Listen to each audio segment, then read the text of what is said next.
Sometimes it feels like the whole world is burning to its foundations. But the foundations are still there, and they're holding a space for the future. Welcome to What Could Possibly Go Right, a project of the Post-Carbon Institute. We interview cultural scouts, people who see far and serve the community, to help us see more clearly so we can act more courageously in crazy times. I'm Vicki Robin, your host. Our guest today is Kathleen Dean Moore, who is a writer, a moral philosopher, and environmental thought leader. She holds a Ph.D. from the University of Colorado. For many years, she taught critical thinking and environmental ethics as a distinguished professor of philosophy at Oregon State University. But her growing alarm at the devastation of the natural world called her to respond directly to the moral urgency of the climate action. With that decision, Moore quit her university position. She began to write and speak about our responsibility to protect a thriving future from corporate pillage and imminent climate chaos.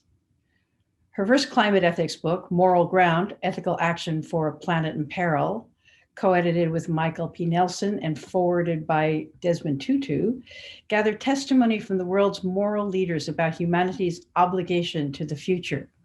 In 2016, Moore published Great Tide Rising, Finding Clarity and Moral Courage in Times of Planetary Crisis, Planetary Change, and a novel, Piano Tide, that Bill McKibben said was savagely funny and deeply insightful. Moore's essays are widely published and anthologized. She calls herself a public philosopher, and she speaks widely and offers workshops about the moral obligation to stop fossil fuels and the climate chaos they're causing. She's addressed audiences ranging from 350.org activists to Nobel Conference scholars to Disney World executives and students all over the country and world, calling people to moral courage as they confront the forces that would wreck our world. So here's Kathleen. Hey, hi, Kathleen, and welcome to the Post-Carbon Institute Inquiry of 2020. What could possibly go right? And 2020 is the year when apparently it's all going wrong, and we thought it had all gone wrong, and now another one goes wrong. I mean, we started the pandemic, and then the murder of George Floyd, and then economic precarity, and then we started with political polarization, and now we just have like a poisoned well of polarization. And in the background, I think that the pressure on the climate has been relieved a little bit, but it's been cranking there in the background as humans try to deal with this. And the polarization has left us with a sort of a diminished capacity to pay attention to science, to pay attention to shared truth, to pay attention to shared, it's really shared solutions. So it's in a way, I'm really glad to be talking to you today because I think you speak into the deeper dilemma that we're in. And yet, when things come apart, there's always possibility. So put in your headlamp and show us what you see. What could possibly go right? Thank you, Vicki. I will do my best. Out here in Oregon, it's been a terrible year to be a climate activist. Winds 50 miles from the east, humidity 8%, the end of this long, hot summer in the midst of this decades-long drought, 100 sparks, lightning, electric wires, and 100 wildfires ripped through the forest and the towns in the Cascade Range. And out here in the valley where I live, 50 miles to the west of the fires, soot fell on the roses. And the shoes that were left by the front door filled up with ashes, and the air was black. And if you could see the sun at all, it was just this little orange moon in the sky.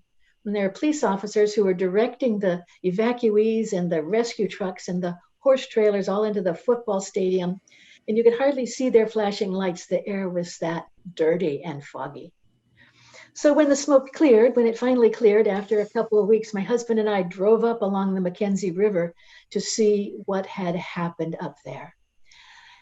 And we drove along the river for miles and miles and miles. The river had been lined up with houses and cottages. We saw not one half-burned house. We saw not one framework of charred 2x4s. None of the frameworks were left. Every house had burned to the foundation. So I think global extinction, climate change, political upheaval, sometimes it feels like the whole world is burning to its foundations. Francis Gallegos, a Mexican philosopher, wrote, "The soul feels torn and wounded. The soul sickness comes from cracks in the framework of meaning that we rely on to make sense of our world. The shared understanding that we rely on to make sense. The shared understanding of what is real and who is trustworthy. What risks we face and how to meet them. What basic decency requires of us, and what ideals our nation aspires to." So in that context, what could possibly go right? That's a question. So I have a haiku for you, Vicki. It's Mazuta Masahaiti. Barns burned down. Now I can see the moon. Barns burned down. Now I can see the moon. So I have to ask, what do we see in that moonlight along the river? And now that the structures have burned, what we see are the foundations. And many of them are hidden underneath the rubble of people's lives, and some are cracked, but the foundations are still there. You know where I'm going. The foundations are still there, and they're holding a space for the future. So what are these foundations? I want us to consider the possibility that we still have a shared foundation of understanding of human decency dug deep in the earth. And a lot can go right if we can hold onto our shared moral foundations. And I think, why is that so important? Ortega y Gasset, the Spanish philosopher, says barbarism is the absence of standards to which an appeal can be made. It's not that it's the absence of adherence to the standard, it's the absence of standards themselves. If we can't say what's right and good and true and worthy of us as human beings, then we are barbarians. And I like to think that the opposite is true, that civilization is the presence of standards to which an appeal can be made. And some people say, moral values, you're always talking about moral values. What do they have? Get real. Civilizations are not shaped by moral values. They're shaped by markets and by power. Now, I think that's a misreading of history. I want to tell you about when I was at the Society of Environmental Journalists, and I had just been listening to a representative, the chief lobbyist for the American Petroleum Institute. He was trying to defend BP against that big Deep Horizon oil gusher. He's a big, big guy, shaved head, broad shoulders, black jacket, huge feet. So as it happened, he and I were walking out together, just us, just the two of us, no one else around. And I thought, this is too weird. I have to speak with this man. I have to say something. So I thought, okay. I said to him, "So, do you have children?" He turned to me, he looked me dead in the eye, and he said, "Don't you ever, ever, ever, ever, ever underestimate the power of the fossil fuel industry." Okay, so now, if I had thought of it, which I didn't, I can never think of the right thing to say. If I had thought of it at the time, I would have said back to him, "Okay, and don't you ever, ever, ever underestimate the power of moral courage." And I think that, in fact, almost every major change in US history has been the result of a rising wave of moral affirmation. We hold these truths to be self-evident, that all men are created equal. That is a moral claim. And the great European monarchies fell like dominoes. All persons held as slaves within any state shall be then, henceforward, and forever free. And the direction of history reversed its flow. I have a dream that one day this nation will rise up and the troopers and the dogs stumble back. Black Lives Matter. There's a moral affirmation of intrinsic value, a ringing affirmation. Climate movement, Greta, she says, "You say you didn't know, but if you knew and you kept drilling, I would have to call you evil." So this is moral language, and it's moral language from the conscience of the streets. It's moral affirmation of basic standards of decency. The point I want to make is that this changes history, and that we have American history to show it how it works. And my work these days is focused on what I believe is the world's most powerful moral foundation, which is the Universal Declaration of Human Rights. Mm-hmm. A strange and wonderful thing happened in 1948. After the horrors of World War II, the barbarous acts that have outraged the conscience of humankind, the nations of the world got together and they drafted this Universal Declaration of Human Rights, calling on states to protect the rights to life, property, and security of person. It was, as far as I know, the very first document of moral value adopted by an assembly of the entire human community. Eight countries only abstained. The closest thing the world has ever seen to a globally agreed upon moral foundation for civilization. That strikes me as huge and still important. And no matter how many edifices have burned over top of it, that foundation still stands, holding a space for the future. So I'm involved in the project that I wanted to tell you about that's using the Universal Declaration of Human Rights to call the oil and gas industry, particularly the fracking industry, to account for widespread violations of human rights. We want to move deliberations about energy policy away from the realm of cost-benefit analysis and into the realm of basic human decency. So our argument is that fracking and climate change will cause the greatest violation of human rights the world has ever seen. The right to life, when fracking wells poison the aquifers, when melting glaciers flood crowded cities, when agricultural fields dry to deserts, that's the right to life. The right to liberty, when fracking wells seize farmland and desecrate hunting grounds and rice-graced lakes, when drought drives millions of people from their homes. Security of person, when supercharged hurricanes and fires destroy their homes. Ibram X. Kendi has drawn a direct line that connects climate change and the moral failing of racism. He says, burning fossil fuels causes climate change. We know this. And no one can burn fossil fuels unless the industries mine them. And they can't mine them unless they have social license to claim and poison and denude wide swaths of the land. And they can't wreck the land unless they have social license to displace people, destroy their livelihoods, harm their health. And industry can't harm people on this scale unless the affected people are considered to be disposable and their interests without value. And this requires widespread and unquestioned racism and racial injustice. So there is a direct connection between the fossil fuel industry and the kind of moral depravity that we are so concerned about. But now there's this small group of philosophers and legal scholars that brought the human rights case against fracking and climate change to the Permanent People's Tribunal. The Permanent People's Tribunal is this very well-respected, Rome-based international human rights court that was first established by Jean-Paul Sartre and Bertrand Russell way back when to try the United States for war crimes from Vietnam. Since then, they've taken on the moral violations of Bhopal and Chernobyl, and now they are taking on climate change and fracking. For the first time in history, an international human rights court has deliberated about whether they systematically violate human rights. And the verdict is in. The verdict now is in. Number one, this international human rights court says, fracking and the consequent climate change breach substantive and procedural rights guaranteed by international law.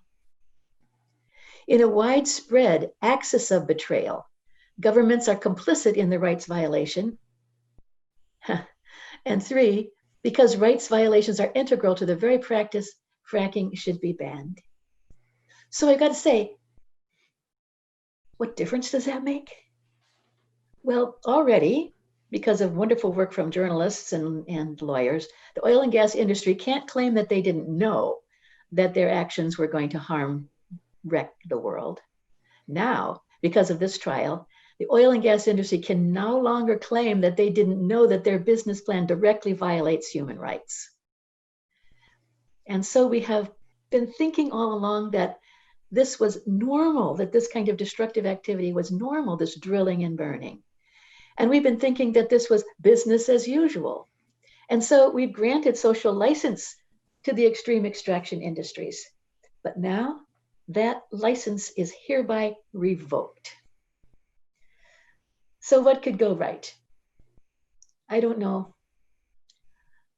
I want to tell you about one more thing. I want to tell you what's happening along the burnt out Mackenzie River. I've been talking about my faith in this incredible foundation for morality, which is the Universal Declaration of Human Rights. And I've been putting that in the context of these terrible burns.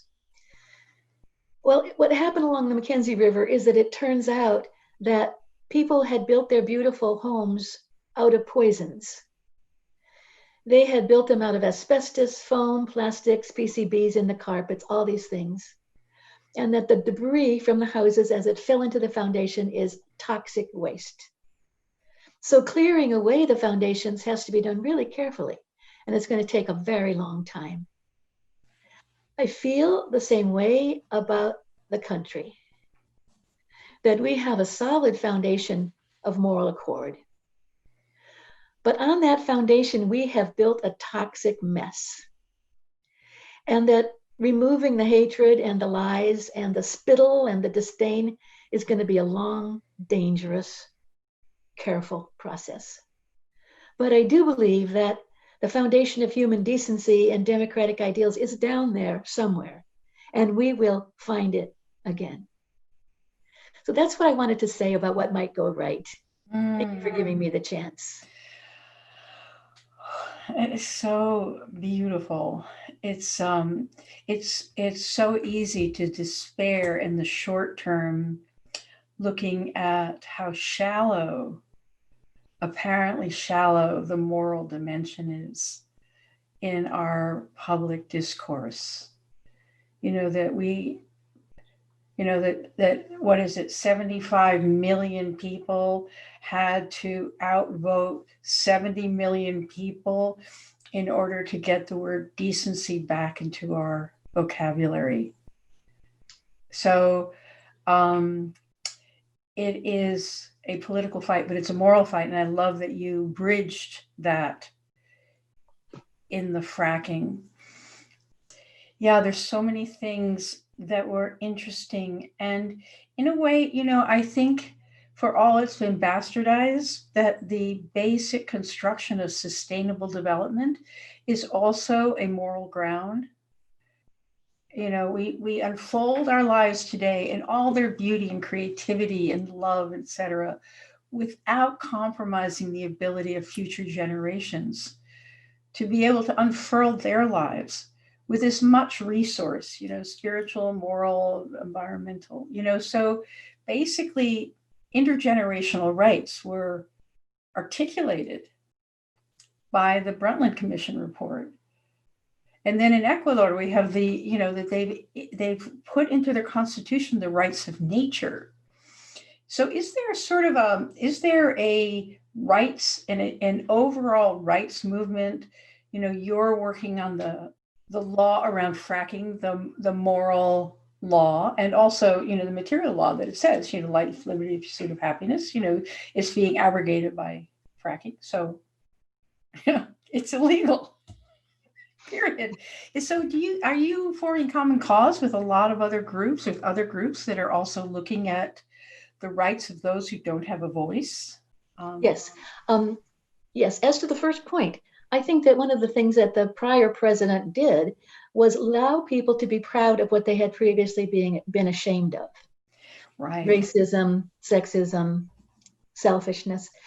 But you're not ashamed if you don't know that what you did was wrong. So even shame has some sort of moral foundation, and I take some hope in that. As for the worldwide, which I believe you're quite right, movement towards rights, including the rights of nature, yes, we are seeing that all around the world. The rights of nature in Pennsylvania, in India, in Ecuador, as you say, in Australia, everywhere, people are thinking about, there's a certain kind of decency that we owe to natural objects too, to rivers. They have interests, they have well-being, and we have an obligation to honor them because we're all part of the same moral universe. So yes, the notion that a right sets a moral minimum, a right puts limits on what you can do without being ashamed.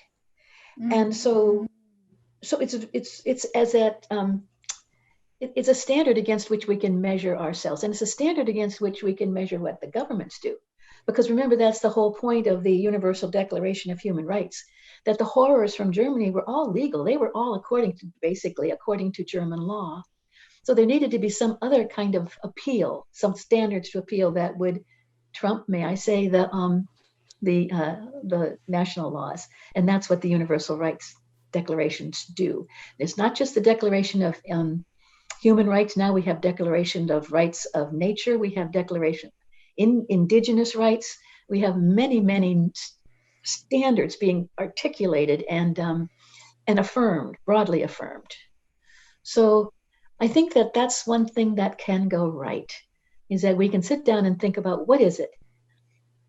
What is the minimum standards of behavior for us to get along and create a civilization? And what is worthy of us as human beings, the beings with the ability to imagine a better world? So I'm going to ask one last sentence of you, or maybe two or three, which is, if you had a megaphone, if you were asked to be the chief moralist of the new Biden administration, if you were asked to gather a group of people around you, of moral philosophers who understand rights and could articulate a "we the people" statement, I know it's sort of a big thing, but you've probably been thinking about this, what is the sentence that could be put out, or the sentences that could be put out into this sea of complex, the sort of the cesspool of our consciousness at the moment, that would ignite it? I don't know about ignition. I have in fact done that. I have assembled a group of philosophers and people I thought were very wise, and we have asked that question, and we basically addressed ourselves to the three fundamental questions of the worldview. What is the world? What are human beings? And therefore, how shall we live? Mm-hmm. And we call it the Blue River Declaration. It's online. We offer the view that the world is finite, resilient, beautiful, extraordinary. And if the good English word for that is sacred, then we'll use that word too. Human beings are blessed to have the ability to turn toward the universe and understand it to a certain extent. And we therefore have a responsibility to be the meaning makers of the universe. It's a deep, deep responsibility, but it requires us to recognize the extraordinary gift of being part of the world, not rulers of it, but part of these interconnected, interdependent parts. How then shall we live? With respect, with restraint, with reciprocity, and with gratitude and joy at the world and that we find ourselves in. Amazing. We are the meaning makers. We are. But we don't get to throw out pieces of the assemblage that's in front of us because we say that piece or that piece doesn't have meaning. If we're going to be the meaning makers, everything has to be part of the meaning that we make. And I'll take that. I'll be a meaning maker. I sign up. Thank you so much. You are a meaning maker. So are you. Anyway, I join you spiritually in your circle of meaning makers. And thank you so, so much for this beautiful reflection. I personally think this is what we need at this moment. I don't think anybody could sit on one more Zoom call or read one more policy statement. We just need this. So thank you, Kathleen. Thank you for the chance. Bless your work. Thank you. Yours too. Hey, thanks for listening. Don't forget to subscribe and leave us a 5-star review, which will help this hopeful message get out to more people. And check out the Post-Carbon Institute website for show notes and for more guest information. Thanks to all our donors for their support. Thanks also to Cher Miller, Amy Boeringrud, and Clara Winter at Post-Carbon Institute, plus production assistant Michelle Wigg from frugalityandfreedom.com.